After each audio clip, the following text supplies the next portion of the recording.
뼈를 자를 때 치아들은 과연 괜찮느냐, 치아 손상 같은 것들은 없느냐, 손상을 준다기보다 이게 우리가 수술할 때 오히려 방해가 돼서 도 있을 수가 있겠죠. 그런데 이것도 어쨌든 치아니까 치아 손상이라고 볼 수도 있겠죠. 간혹 예외가 있을 수 있겠죠.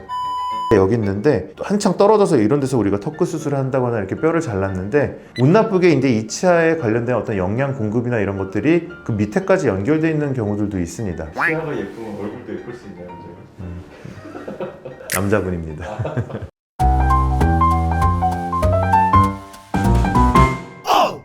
안녕하세요. 정선비 정한울입니다. 오늘 제가 말씀드릴 내용은 윤곽수술, 양악수술, 뼈를 좀 자르고 잘라서 이동시켜서 붙이고 이제 이런 수술들인데, 이런 뼈를 그럼 잘라도 얼굴뼈에는 치아가 있잖아요. 뼈를 자를 때 치아들은 과연 괜찮느냐, 치아 손상 같은 것들은 없느냐, 이런 질문도 많이 받고요. 근데 실제로 저희가 수술할 때 수술 동의서에는 이 수술들을 하게 되면 치아 손상도 일어날 가능성도 있습니다, 이런 얘기들을 말씀을 드립니다.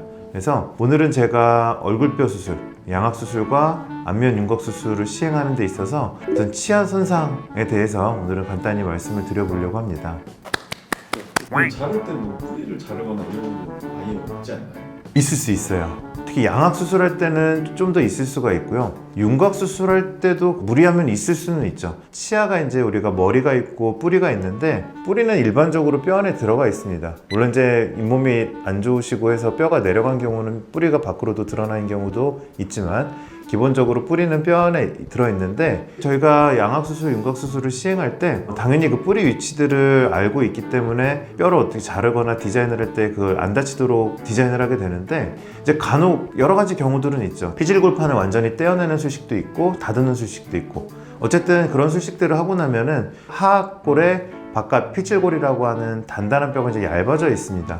이럴 경우는 치아를 보호하는 역할을 하는 그런 뼈들이 얇아져 있다 보니까 주로 양악수술의 테크닉은 이런 식이에요. 뼈가 바깥 껍질뼈, 안쪽 스펀지뼈, 껍질뼈 이렇게 있는데, 보통 바깥 껍질뼈에 이제 쏘를 가지고 금을 긋고 그 다음에 이걸 쪼개고 이런 수식들이 가장 일반적인데, 이 쏘를 쓸 때 하악 윤곽 수술을 받으신 분들께서 양악 수술을 받으러 오셨다, 이런 경우들은 보호되는 뼈가 굉장히 얇기 때문에 얇은 뼈 바로 다음에 치아가 있는 경우들도 있거든요. 그래서 뼈를 자르거나 할 때 굉장히 좀 조심해야 되고요. 그리고 이제 또 하나가 주 전력으로 취급되지 않는 사랑니 같은 경우는 우리가 뼈를 자르는 부분, 뼈를 움직여서 맞춰야 되는 그런 부분들에 사랑니가 거의 존재하기 때문에, 사랑니는 손상을 준다기보다 이게 우리가 수술할 때 오히려 방해가 돼서 빼야 되는 경우들도 있을 수가 있겠죠. 그런데 이것도 어쨌든 치아니까 치아 손상이라고 볼 수도 있겠죠. 그런 경우가 아니라면은 직접적인 치아에 데미지를 주는 것들은 예방할 수가 있는데, 간혹 이런 경우들도 있어요. 우리가 이제 그 예방할 수 없는 경우들,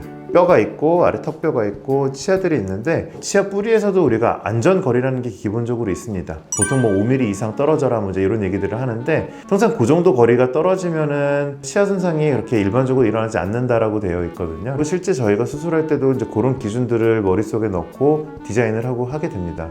근데 이제 어디까지나 통계인 거고 평균 수치인 거다 보니까 간혹 예외가 있을 수 있겠죠. 치아 뿌리가 여기 있는데 한창 떨어져서 이런 데서 우리가 턱구 수술을 한다거나 이렇게 뼈를 잘랐는데, 운 나쁘게 이제 이 치아에 관련된 어떤 영양 공급이나 이런 것들이 그 밑에까지 연결되어 있는 경우들도 있습니다. 그런 경우는 우리가 충분히 안전하게 뼈를 잘랐다고 판단하고 그렇게 계획을 세웠다 하더라도 간혹 예기치 않게 이런 치아들이 손상을 받는 경우가 생길 수가 있습니다. 치아들이 손상받게 되는 걸 보면 어떻게 아느냐? 수술하고 나서 이제 며칠이 지났는데 치아가 간혹 변색이 되는 경우가 있습니다. 변색이라 그러면 치아가 초록색으로 변하고 이런 거는 아니고요.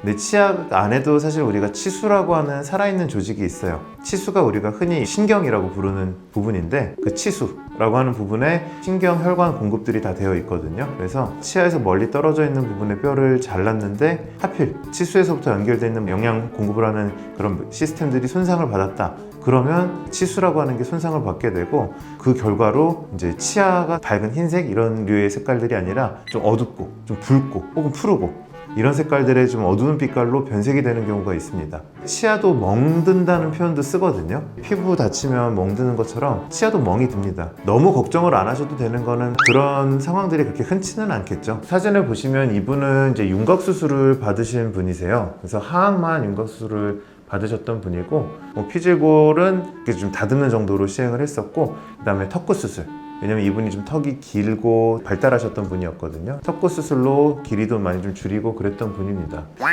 예쁘면 얼굴도 예쁠 수 있나요, 원장님? 남자분입니다. 그러니까 이거.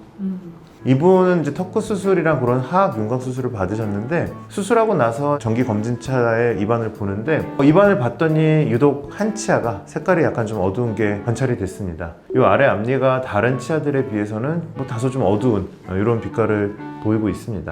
근데 이제 이런 경우도 그럼 어떻게 하면 되느냐? 대개 이제 시간이 경과하게 되면은 저절로 해결되는 경우가 더 많습니다.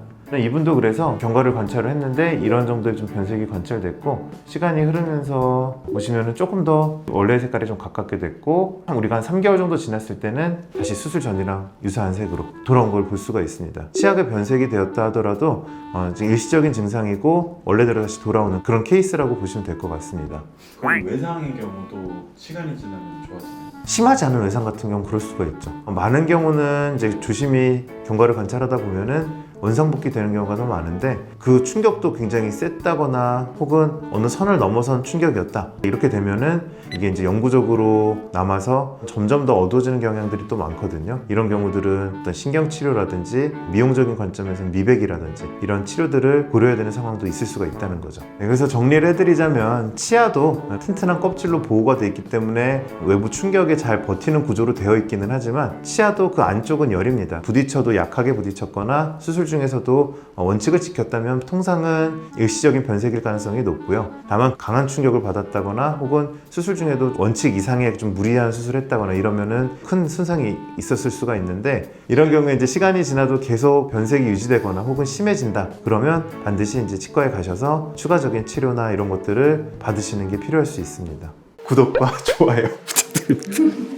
양악 수술, 뼈 수술하다가 이제 치아 변색이 있을 수 있다는 걸 오늘 말씀드리려고 이제 얘기를 꺼냈는데 나아가서 이제 치아라는 것도 멍이 들 수가 있고 이제 그런 게 일시적인 경우도 있지만 영구적인 경우도 있고 그런 경우는 추가 치료를 고려해야 되는 경우도 있다는 걸 오늘 두서없게 좀 전달을 해드린 것 같네요. 영상이 도움이 되셨다면 구독과 좋아요 부탁드릴게요. 감사합니다.